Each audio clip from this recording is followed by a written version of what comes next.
monde, salut, très heureux de vous retrouver. Comme d'habitude, nous venons souvent lorsqu'il y a à dire, parce que c'est très important de parler de notre pays. Bonsoir à tout le monde. Je vous appelle mes sénateurs et sénatrices. Moi, c'est votre humble serviteur, Magloire Mouyendi. Nous sommes là, essayer de parler deux fois de sujets qui nous tient vraiment à cœur. Vous savez, le Congo, c'est un pays, un immense pays. Pour la petite histoire, c'est un pays au cœur de l'Afrique où beaucoup ont leurs yeux tournés sur nous. Beaucoup ont leurs yeux pensé que non, aujourd'hui, si j'arrive à mettre mes pieds au Congo, mes problèmes seront résolus. Ça, c'est presque chaque jour que je croise des gens. Je retrouve des gens, je parle avec des gens qui me disent beaucoup de choses sur mon pays. Et personnellement, ça me fait tellement mal. Et c'est là, parmi les raisons qui m'ont poussé à commencer à essayer un peu de dire qu'écoutez, je ne peux pas laisser mon pays comme ça. Oui, je suis ce que je suis, je fais ce que je fais, mais mon pays à moi, je ne peux pas laisser ça comme ça parce que ma dignité, c'est de fait d'être congolais. Ma dignité repose là où il y a mon nombril, là où on a enterré mon nombril. Mon nombril que beaucoup d'entre vous ne savent pas là où l'a enterré. Pour la petite révélation, c'est au Congo. Ça veut dire, je ne suis pas un Congolais de 50, 75. Je ne suis pas un Congolais de 100%. Je suis un Congolais plein, fully congolais. Donc ma nationalité, il n'y a même pas à douter là-dessus. C'est pour cela, tout ce que je peux faire dans ces pays, je peux le résumer. Où mes pensées tournent toujours au Congo. La grande question qu'on se pose depuis pratiquement le mercredi, où est Kabila? Cette question, je ne la pose pas avec comment je peux dire,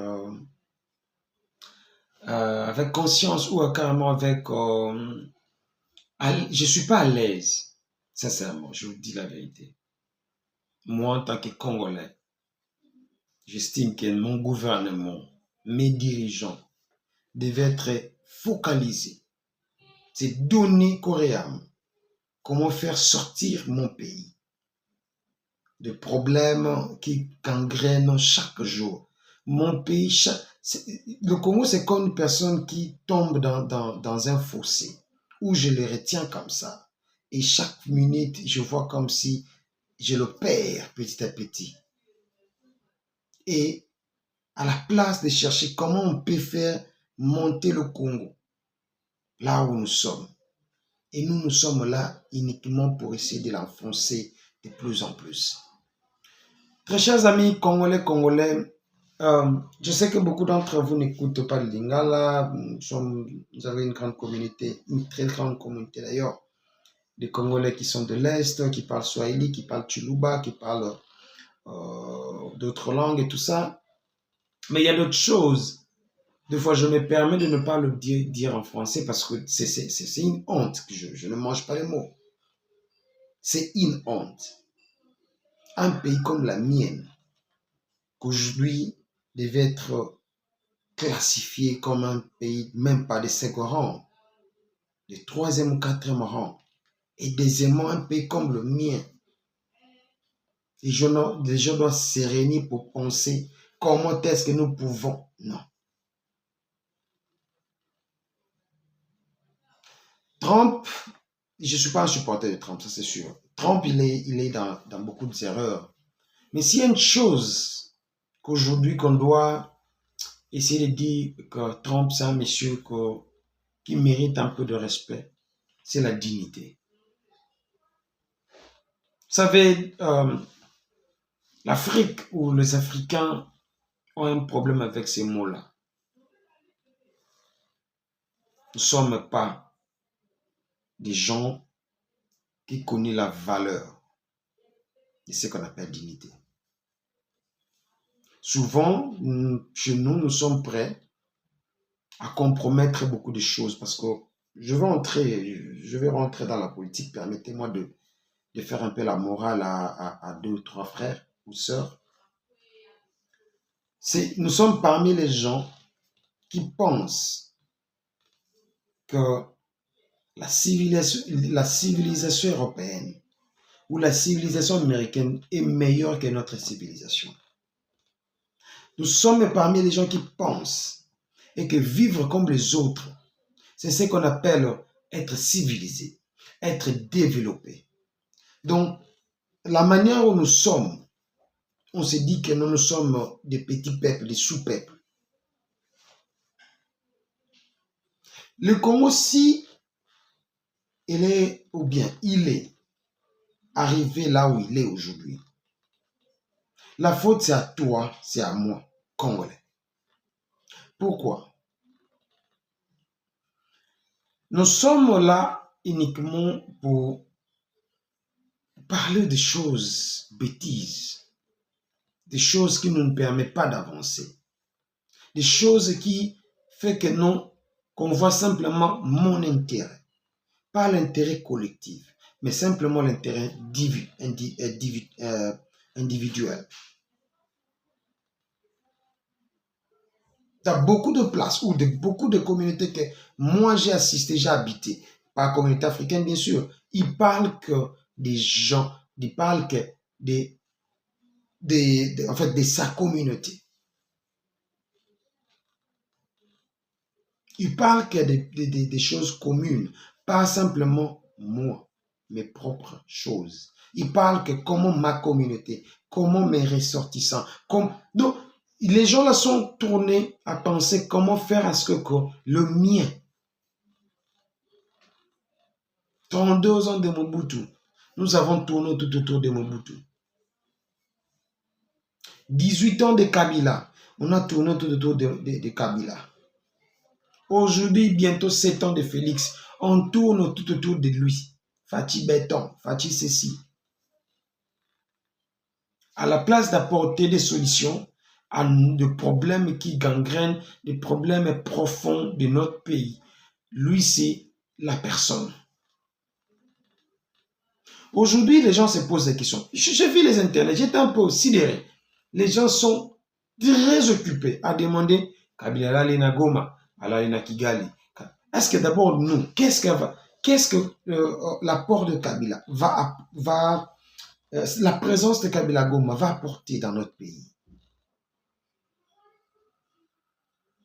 Vous pensez que si le Kabila avait soutenu l'AFC avant qu'il puisse se montrer publiquement et sa présence aux côtés de...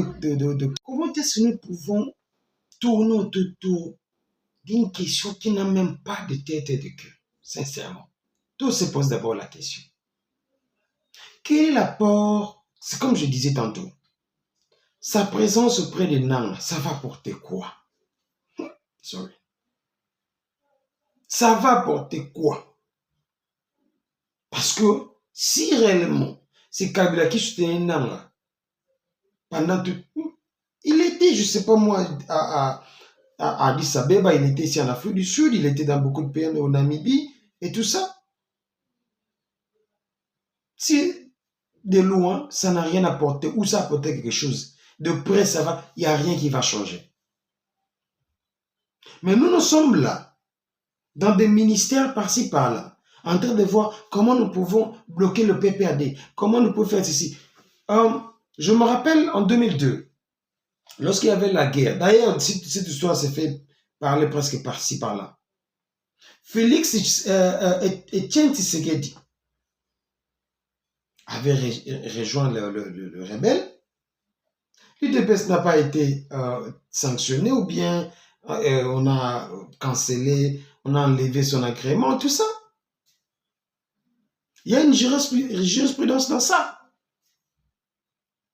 Donc ce n'est pas aujourd'hui que dans le même cas, le même parti, on doit commencer à faire des années par-ci par-là. Ça, c'est en fait le signe de l'échec. Là où on cherche à mettre l'échec des autres donner des raisons, on a échoué parce que Nanga occupe le quoi? Le nord, s'il veut un peu de Sud Kivu. Nanga n'occupe pas le Bas-Congo, n'occupe pas le Kasaï, n'occupe pas le Katanga, n'occupe pas l'Équateur, Kisangani aussi. Comment les choses ne peuvent pas se faire de l'autre côté? Vous voulez me dire que non, l'argent du Congo vient de Goma. Le budget du Congo, c'est à Goma. L'intelligence du Congo est bloquée par le Rwandais ou bien le Gomatracien. Ça, c'est une façon bâclée de raisonner. C'est pour cela aujourd'hui, moi, personnellement, je ne viendrai jamais ici de vous dire que non. Écoutez, les amis, ceux qui m'ont bongate, Zananga, ou bien Kabila, ou bien je sais pas moi, c'est tout.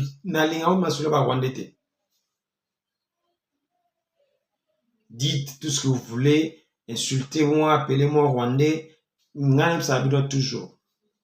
Je ne viendrai jamais parler de Rwanda ici, jamais. Je passe ce temps-là. J'estime que non, c'est pas un sujet qui peut attirer mon attention, moi personnellement. Moi, je peux venir ici parler comment est-ce que le Congo, mon pays, peut aujourd'hui se développer à travers son agriculture, à travers sa pêche, à travers son ministère de coopération, son ministère de recherche scientifique. Nous avons des gens intelligents dans mon pays, mais qui sont étouffés. Nous les voyons ici. Nous les voyons ici. Le meilleur docteur ici, le meilleur c'est ici, le meilleur c'est là. Mais pourquoi au Congo on ne nous donne pas cette plateforme-là, cette facilité-là? Vous ne verrez jamais un médecin français intelligent à le prester ailleurs. Il va prester en France. On va lui donner tout ce qui est nécessaire. Même les Sud-Africains. Parce que vous allez me dire que non, c'est l'Europe et tout ça. Même les Sud-Africains. Si vous le voyez aller prester ailleurs, c'est-à-dire on a besoin de lui. Mais il te dira que non, je préfère servir mon pays. Je préfère donner parce que tout ce qui est plateforme légale ou carrément cette facilité-là lui est offerte par le gouvernement. C'est pas Nanga qui vous a interdit de réfléchir. C'est pas Nanga qui vous a interdit d'essayer d'arranger la ville de Kinshasa. Notre gouverneur Daniel Tshisekedi Boumba, j'arrive même pas à me souvenir de son nom. C'est pas Nanga qui freine. Dites-moi un peu, en quoi Nanga freine le développement de mon pays? En quoi? Vous ne vous posez pas de questions comment est-ce que tout le monde rejoint Nanga? Tout le monde, je dis. Même ceux qui sont avec vous, ils sont déjà là-bas. Mais physiquement, ils sont avec vous. C'est pour avoir des informations. Vous ne vous posez pas de questions, pourquoi? Posez-vous des questions. Pour nani batutu non ba diaspora ba kitaki Goma, o batu ba kenaki Goma, o mutu ba kenota la nanga. Pourquoi? C'est la question faut me tourner. Pour ne pas prendre beaucoup de temps, très chers amis, je ne pense pas que nous pouvons passer notre temps à parler de Kabila, qui est à Goma, qui est à Kisangani. Kabila, il estime être congolais, il est là le droit. Aujourd'hui, la Senko était à Goma, il avait été chez Nanga. La Senko était chez Kagame, la Senko était en Angola, en France et c'est pas mal partout, parce que dans le monde. Qu'est-ce que ça a changé? Qu'est-ce que ça a changé?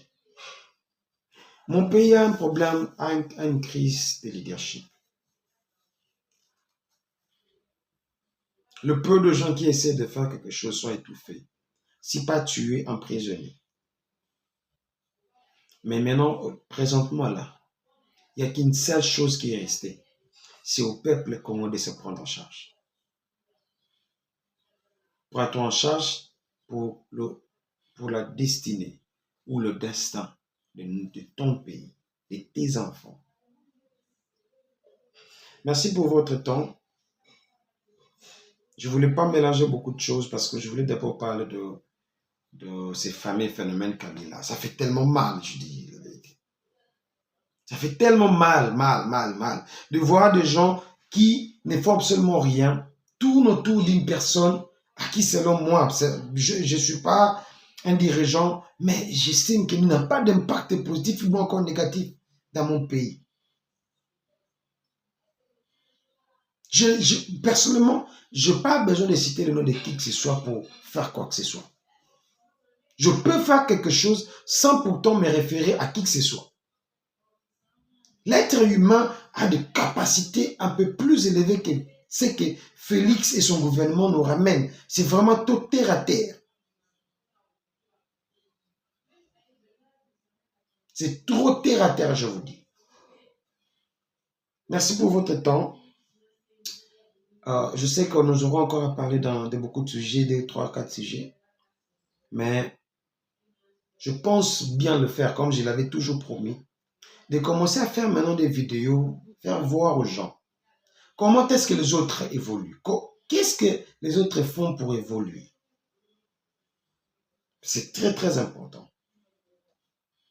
Parce qu'aujourd'hui, on centralise tout. Mais je veux vous dire, bientôt là, je vais commencer domaine par domaine. Comme ça, vous verrez que non, chez nous, il y a ce qu'on appelle la volonté. Il n'y a pas une volonté. Il y a 3 choses. Il y a la volonté, il y a la connaissance, il y a l'expertise. Et tout ça, s'il n'y en a pas, si je vous dis la vérité, il n'y a rien qui va se faire. Le Congo mérite mieux pour le développement de son pays et de l'Afrique. Merci beaucoup. Bye.